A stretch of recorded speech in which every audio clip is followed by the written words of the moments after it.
Total whiteout. Inability to see 2 feet in front of your face. The mountain is in a dreadful condition, and arguably the global economy is exactly the same. Why? Because we simply can't see what's ahead.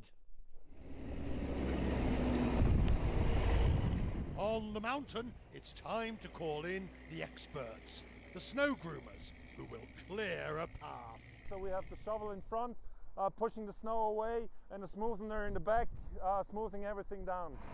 Think of these as the policymakers of the mountain, getting rid of the bumps, looking for solutions. Now this is what you call snow clearing equipment. Except you can't even see where the door is. Inside, the view is even bleaker. You can't see a thing out of the window. And every now and again, a large pole suddenly comes into your vision. For decision makers in Davos this week, this is what it must feel like. Up ahead, the risk of oil prices plunging further, slowing growth in China and emerging markets, with the stock market going backwards and forwards.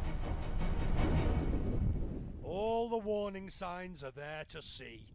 The storm, it's getting worse. The temperature, it's dropping. The team at the top are rushing to make sure they're ready for the night ahead.